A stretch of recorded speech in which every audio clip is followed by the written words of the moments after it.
right now. Right now on the Nightbeat, an uptick in shootings here in San Antonio. Details on how many there have already been just this week and what one gun shop owner has to say about it. Also, a community-based program is working on a new type of violence intervention, how advocates are hoping to reduce retaliation and bring about a change in people's lives. But first, San Antonio police trying to figure out who and what led up to a man being shot on the city's northeast side. So officers say it happened after 7 o'clock this evening on Morristown Drive near I-35 and O'Connor Road. Now, the details are still limited. However, officers are telling us that the man shot is not being cooperative with the investigation. We do know, however, that he was taken to BAMC and his injuries were non-life-threatening. And now to a frightening trend tonight, gun violence in and around San Antonio. In just the last 3 days, there were nearly a dozen shootings. And last year, we marked the highest number of homicides since 1994. The Night Team's John Paul Barajas gives us a closer look at the last 72 hours, how fast you can buy a gun, and what a gun store owner has to say about all this violence. 12 people have been hit by gunfire in 10 different shootings in the last 3 days in the San Antonio area. And that's only the ones that we've reported on. The shootings have ranged from arguments, road rage, and carjackings, which brings in the question of why don't we have stricter gun laws in Texas? This is what one gun store owner had to say. If somebody has the will in their head to do wrong, a law is not going to keep them from doing wrong. Vice President of Dury's gun shop, John Dury, explained the process of buying a gun. You have to fill out a list of questions such as, have you been convicted of a felony, if you've had crimes of domestic violence, and if you were dishonorably discharged from the military, just to name a few. Once you're done, they send it to the FBI to run a background check. It's about 15 to 20 minutes. That would be normal. In real busy times, it could go to 30 minutes, but 15 to 30 minutes, I would say. In that half an hour, you'll have the yes or no to buy a gun. Although the process seems quick, Dury says the time isn't an issue for him because it's still checked if the person is a law-abiding citizen. Also adding his store didn't see a large increase of people buying guns once permitless carry went into effect, even though the law gives gun owners less requirements they have to follow to carry. But Police Chief William McManus stated there has been more weapons on the street when he had to address the 160 homicides in 2021. It seems that there's a lot of weapons out there, and people are very, very eager to pull a gun when there's some type of altercation.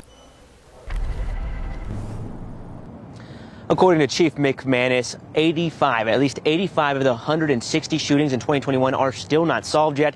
He says a large part of the reason of that blame goes to spontaneous and unorganized crime, making it harder for the detective to get to the bottom of. As for the last 10 shootings in the last 3 days, at last check, no one has died in those shootings. At Public Safety Headquarters, John Paul Barajas, KSAT 12 News. Thank you, John Paul. Now, that's one of the reasons why programs like the one we're about to tell you about exist. This is a one of a kind. It's happening here in town. Staff from Trauma One hospitals teaming up with a local program to step in and intervene when a shooting breaks out. The whole point is to reduce gun violence. The Night Team's Patty Santos tells us more about the expanded program called Stand Up SA. Most people don't have the credibility they do. Most people can't talk to somebody. They don't want to be in a room with guns and say, put the gun down. Most people don't have that courage. Now members of Stand Up SA will be taking their credibility and courage into hospitals. It's a new initiative that expands the mission to stop gun violence and gang retaliation in our streets. When a person is in the hospital, they're at their most vulnerable state. So basically at that time, they're pretty open to listening, to reasoning. Dennis Ellis, the hospital supervisor for Stand Up SA, is part of the new team of 3. He says they'll work at University Hospital and BAMC, both level 1 trauma hospitals, where the most serious of gun shooting victims are treated. We're just trying to save lives. That's what we're doing. We're trying to stop gun violence, you know. Derek Taylor, Stand Up SA coordinator, says this is the first of its kind in Texas. It follows the model of crime prevention efforts in other major U.S. cities, working with hospitals to offer shooting victims a way out of the life. My team has been there. They've done that. They made their life change. So now they want to help somebody else make their life change. Trauma doctors certainly concerned about the rise in gun violence, saying the number of gunshot victims coming into this hospital has nearly doubled in the last 2 years. We see, unfortunately, a fair number of children and young people being injured. The adult trauma medical director at UHS says it takes a toll on staff to see young people seriously hurt or at times lose their lives to gun violence. So they're committed. They will support them in any way they can to stop the cycle of violence. And this is nothing new. We've seen it time after time, but a lot of our patients unfortunately come back again with second injuries. It's not uncommon for some of these types of firearm-related injuries to happen to people more than once. And the goal is to hopefully get this hospital program going by this spring. And Steve, Stephania, the other thing that's unique about what Stand Up SA is doing is that this hospital program is mostly done in public, private hospitals. This is the first time that a military hospital, BAMC, is going to be involved. Back to you. Patty, thank you. Now switching gears, child abuse. We hear about it often, and 2 recent local cases brought this issue to light once more. Many of you were upset by these stories, but sometimes it's easy to forget how it impacts the people who actually witness it, primarily other children. We all know it can scar them for life. A clinical psychologist says the pain of living through that abuse can actually cause PTSD in kids. Having trauma early on in life can change how the brain relates to other people, which can cause relationship problems, emotion dysregulation. So to help cope with the trauma, a local organization called True Light 127 Ministries says that children need to be in positive and productive environments. The same doctor who you just heard from also says that it's important to seek support, whether it be through counselors or trauma-trained therapists. A San Antonio police officer on the other side of the law tonight after investigators say she was driving while intoxicated. 17-year veteran Rosemary Cadillo was arrested along Loop 410 and State Highway 16. Investigators say she was stopped on the side of the road and was found with an open container. She was off duty and has been suspended without pay. So right now, we're going to talk about a multi-million-dollar grant that's aimed at reducing drug harm and saving lives. You may like the idea, but one viewer asked if the money for that program is going toward crack pipes. We looked into it. Now, the Biden-Harris administration is investing $30 million into that program. It provides treatment, prevention, and syringes and smoking kits with crack pipes. The executive director for the local nonprofit Corazon says the organization hasn't received the grant money, but does support the program.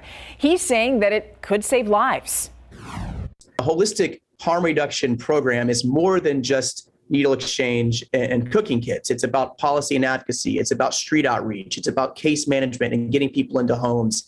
And it's about peer recovery, counseling, and education to educate those clients in safe use, but also ways and forms of recovery. Now, according to the Health and Human Services Department, the harm reduction grant is going to make drug use safer for those who are struggling with addiction. It's going to prevent deaths and reduce health risks linked to drug use. We are just a few days away from the 1-year anniversary of the winter storm that knocked out power, water, and took lives. Tonight on Breakdown with Steph and Steve, we spoke with Ed Hurst, a vitality economics professor at the University of Houston. He's an energy expert. He says until CPS Energy makes the necessary changes, another winter storm will cause widespread power outages. Penny wise, pound foolish. You have to pay for reliability. Until San Antonio comes to grips with providing a basic commodity service and paying for it, you're going to have a real problem. You can watch the full live stream right now on KSAT.com or on demand on our KSAT streaming app. The U.S. is ready to roll out 10 million Pfizer COVID-19 vaccines for children under 5 years old. And that is if the U.S. Food and Drug Administration grants emergency use authorization. The FDA's Vaccine Advisory Committee meets next week to go over trial data and make a recommendation. And the rollout is expected to work kind of like it did back in October. If you remember, that's when the FDA granted emergency use authorization for the vaccine for 5 to 11-year-olds. So now let's take a look at local COVID-19 cases. Metro Health reported these cases, 701 new cases, and 7 more people have died. And tonight, 906 people are in the hospital with COVID. 236 are in the ICU and 114 are on ventilators. Now, switching gears now, Fiesta. Yes, my friends, it is months away, but there's a huge change to tell you about. This year's parades will be on different routes. The Fiesta Commission says that the change is necessary because of all that construction that you see on Broadway. This is going to affect vendors, patrons, and of course you. The 2.5-mile parade starts on Main Street near San Antonio College, and it ends on Commerce Street. The Battle of Flowers parade is going to be on Friday, April 9th, and the Fiesta Flambeau parade is going to be Saturday the 9th. By the way, Fiesta goes from March 31st through April 10th, so put that on your calendars. The 8th and 9th. All right, what you don't have to wait much longer for is the San Antonio Stock Show and Rodeo. Tomorrow night, KSAT 12 will exclusively broadcast the opening ceremony and the rodeo. It's kicking off at the AT&T Center at 7 p.m. So our crew is going to give you a closer look at this year's event. They're also going to go over the history of a new Let's Rodeo San Antonio special. You can watch it right here on KSAT 12, KSAT.com, or on your favorite streaming platform from 7 to 10. A primary source of drinking water for millions of people in South Central Texas. We're talking about the Edwards Aquifer. It's important, but just how important? Our Weather Authority team is diving into that topic, and it's next on the Nightbeat.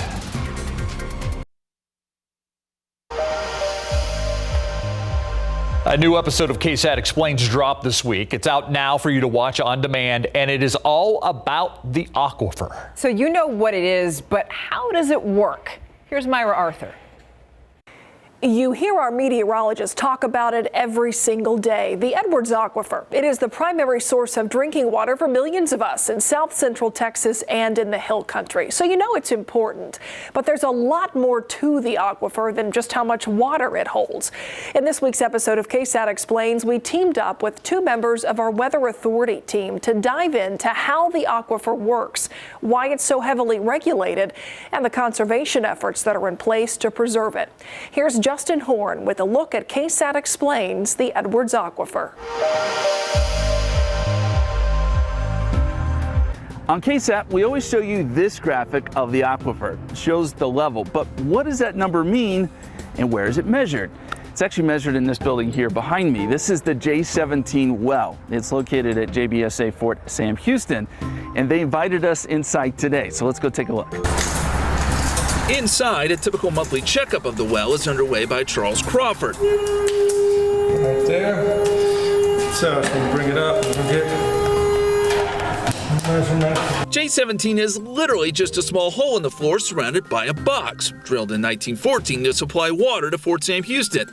And while it's safe to say not much has changed, and this is pretty much the same method that they've been using to measure water wells for about 100 years. This isn't just any well. This is definitely one of the most important wells in Texas. It definitely, as far as statewide goes, has one of the longest histories. That's for sure. Continuous observation started at the well in 1932 by the U.S. Geologic Survey.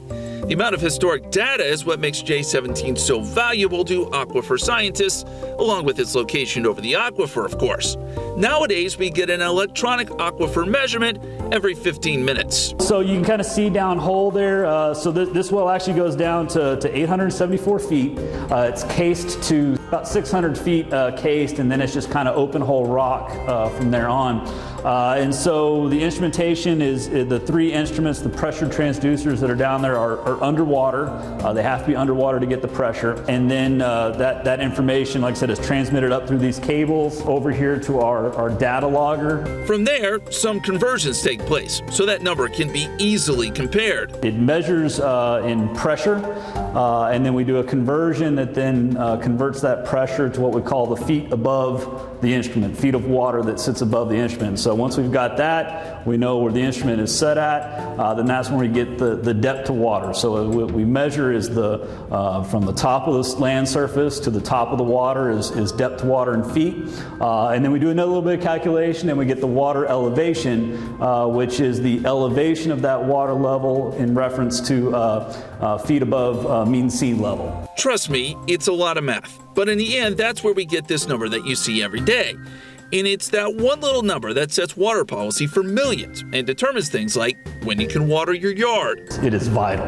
Making this well in this small white building a crucial piece of the system and a literal direct conduit to the aquifer. So what comes after that connection? What does the Edwards Aquifer Authority do? And why is it so important to protect the creatures who call the aquifer home? We answer all these questions in the full episode of KSAT Explains, and here's how you can watch. Get out your phone and scan the QR code that you see on your screen. That will take you straight to the full show. And to watch all past episodes of KSAT Explains, go to ksat.com/explains. Fascinating to finally see that. Yeah, more like ksat.com/explains, am I right? Oh, Here we go. oh boy. I'll give you that Live one. shot right here to be over honest. downtown All right, thank San you, Adam. I know Antonio. your heart wasn't really into poo-pooing that one. All right, 51 degrees out there. Beautiful shot of downtown. And, you know, Looking good, 51 I'd say degrees. keep this quiet weather coming. Yeah. Compared to last week, we'll take this, and it's going to be more of the same for 2 more days. So 70 degrees again tomorrow and Friday. Then a cold front hits on Saturday. That's going to cause some noticeable changes. This isn't one of our very strong fronts. It's just a medium strength front that's going to reset our temperatures a bit. Let's talk about, and actually I want to talk about temperatures over the past 30 winters. Okay, let's take a look at the coldest we get typically in a winter is usually about 23 degrees. This is over the past 30 years. So far this winter, we've gotten down to 21. We all remember last winter when officially at the airport, we got down to 9 degrees. And the all-time record low temperature in San Antonio, officially 0 degrees, January of 1949. Usually we need some snow on the ground in order for us to get that cold, kind of like what we had last year with the 9 degrees. You get that snow, you get even more efficient radiational cooling. Anyway, this morning we were above freezing at 34. Then we topped out at 72 for the high. Right now, 50 degrees, but a dew point of 32, so still relatively dry air in place. I do think by the middle of next week, you could actually feel a hint of humidity back in the air. Briefly, but by the middle of next week, you may notice a little humidity. Rio Medina 51, but Hondo at 40. 41 Bernie and Comfort, 42 Bulverde, 51 Converse and Stinson. Temperatures for the most part, 40s to right around 50. Tomorrow morning, we're anticipating readings for the most part near 40 degrees. Then by the afternoon, as I mentioned, we get back into the 70s. 71 tomorrow, 74 Friday.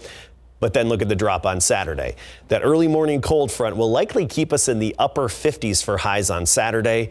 If you don't like that, we quickly rebound again and temperatures will be back to 70 degrees before you know it. So let's talk about that next cold front. It's not even on the map yet. There is a disturbance out there, this swirl over the Great Lakes, but no big active weather pattern right now. Our next cold front is going to be coming from the next system that drops in from Canada. And we're going to have more sunshine tomorrow and more sunshine Friday. It's by early Saturday morning. That's when that cold front hits. It could trigger a stray shower or two, maybe a few hundredths of an inch here and there, about a 10% chance. So mainly, I think the most noticeable effect from this front will be the wind on Saturday. Tomorrow, not much of a breeze. Sunny, making it to 70 degrees, light variable wind. And then once we get into Saturday, that's when the changes happen. Gusts to about 35 and then quickly rebounding Sunday into next week. We'll be back with Greg Simmons in just a bit. DeJounte Murray leading the Spurs Hotel in Cleveland for the first time as an All-Star as they face the Cavaliers tonight. Spurs off to a great start sharing the ball. Keldon Johnson knocks down the corner three for a 10-2 lead. Murray going to work, attacking the paint for the bucket. Then Zach Collins dishing the backdoor pass to Murray for the one-handed punch. Spurs by 1 after 1. The Cavs build a 10-point lead in the second, but the Spurs keep fighting. Collins to Devin Vassell, throws it down over Kevin Love. Spurs on the fast break now. Murray to Johnson for the jam. Spurs still down 9 at the break. Cavs lead would grow to 23, but the Spurs start to chip away with defense. Derek White intercepts a pass, going the other way for 2 points. Vassell with another Spurs turnover, and he finishes with a slam on the other end. Later, Vassell, after that, scoring 9 points after the Spurs 12-3 run to get the Cavs lead down to 13. Spurs keep up the defensive pressure. White pokes the ball away from Love, and Murray scoops it up, lays it up, and it's a 10-point game as a result. White then connects on the catch-and-shoot three. The Spurs are only down 7 at this point, but the Cavs go on a 15-4 run. Put any hopes of a comeback on ice. Spurs fall 105-92. Digging yourself at home makes it tough to come back and win, but mean, we always compete. I mean, if you want to say that's a good thing, but that's really a guarantee for any team. You want to do that. So, but you try not to dig that hole and play that way throughout.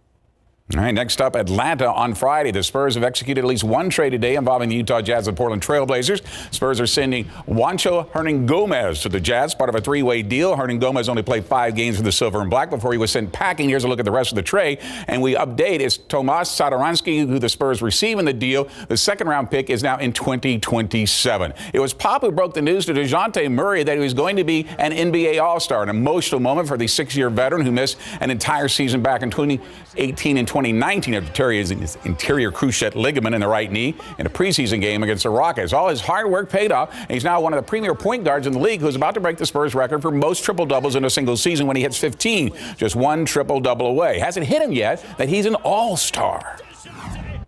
It's crazy. It's so crazy. It's so crazy. I swear it's crazy.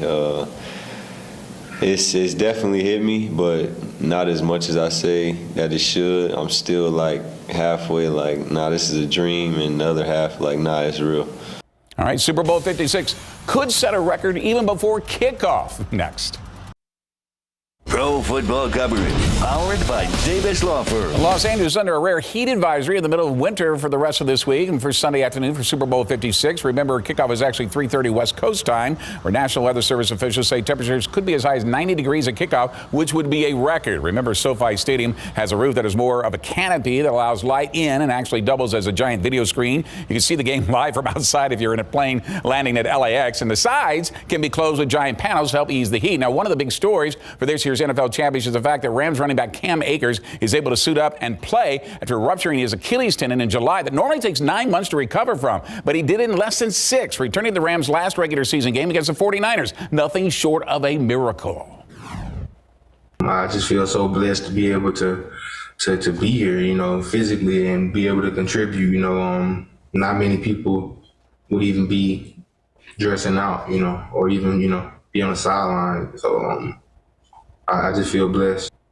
You know, meantime, the Cincinnati Bengals may be without their tight end C.J. Uzomah, who did not practice today as he continues to recover from a sprained medial collateral ligament in his left knee that he suffered at the AFC Championship game. He did not practice all of last week, but is expected to practice tomorrow. C.J. is essential in 2 of the 3 Bengal playoff games, their victories, with 13 catches for 135 yards and a touchdown before he was injured in the AFC title game. But if you listen to him, it will take more than that to keep him out of Super Bowl 56. I'm not missing the biggest game of my life, right? Like I'm not missing it. So that's my approach going into every day of rehab.